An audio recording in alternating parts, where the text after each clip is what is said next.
this old thing about we don't know. We don't have the answers. We can't give you the answers. We'll look it up. That's an old hat. That's a game they played years ago. Right now, I think people demand answers now. If this is a federal government subsidized apartment complex and they have the zoning from the city, which they do have, granted in 1965, offhand I can't say of anything that I as a councilman or you as a citizen can stop it. I think we can sure give it one heck of a try if this is going to be the case.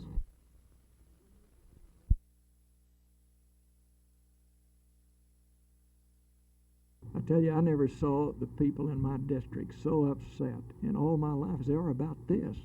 We've been on it all day, and you know what's interesting? There were people there from San Antonio and Houston that have the same problem, and this thing I just picked up on the wire service is interesting. From San Antonio, they're building a low-rent apartment complex. It said they have a protest down there of this $1,800,000 because it's going to lead to lower property values, and it'll create a burden on the schools in the area. And you know that is exactly what the people in Irving were saying out there today.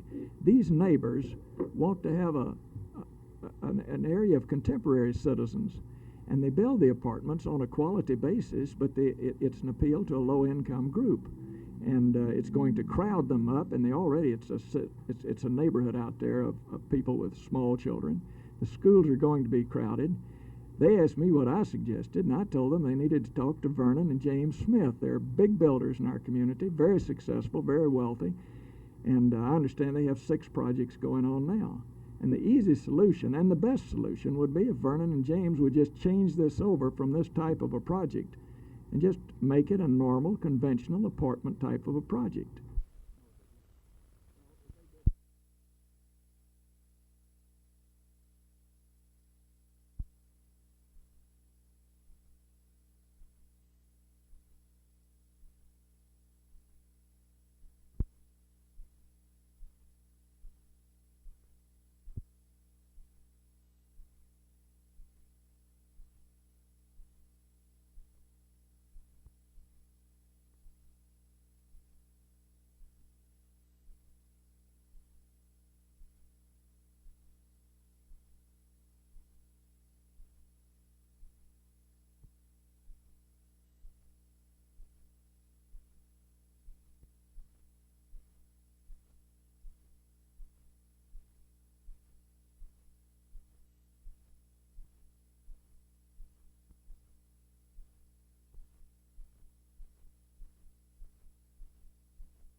We are certainly going to have to rebut the testimony they've given. We're going to be working over this weekend, including tonight and through Monday, because the witnesses he's produced, 5 in number as a matter of fact, absolutely and positively place the accused in Livingston, Texas on the night of and at the time of the shooting of Mr. Travis. I understand there have been some threats against some of the state's witnesses. Is this true? Yes, this is most certainly true. They have been threatened by I would rather not reveal who they are, but some of the state's witnesses have been threatened with violence and death, and this started some weeks ago, as a matter of fact. Then it let up, and it's started again a couple days ago, and there was a threat received last night.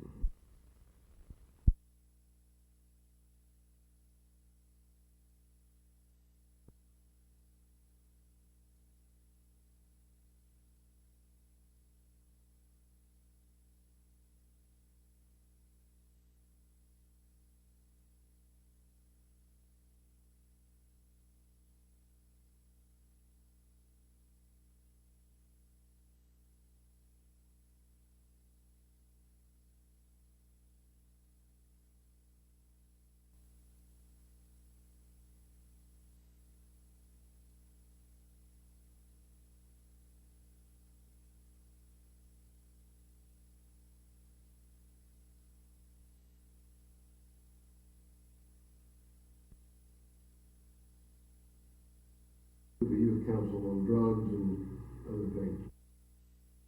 Well, as for being a political machine, it's sort of a unique political institution. The CCA, as you know, has disbands every year after its elections attempts, and it's a very loosely organized group. We've got a tremendous amount of work ahead of us to get all those people together that have worked so well in the past. And as for being a machine, I wish it were a little better oiled at the present time. As for my qualifications, my background is in the newspaper business, and I have never been identified with any partisan political effort before. However, in the newspaper business, I have met and talked with and worked with people throughout the city of Dallas for a number of years, and I feel that this gives me a pretty good base for starting out in this effort. Would the CCA consider backing an independent candidate with no strings attached? Since my name was mentioned as a possible candidate for the presidency, I've had the opportunity to talk to people throughout the city, just citizens and CCA members. And they have expressed a strong sentiment that the CCA this year should nominate and support a candidate in each and every 11 positions for the council. I agree wholeheartedly with this approach, and I intend to recommend to the nominating committee and the executive committee that we field a good, hard running candidate in every position.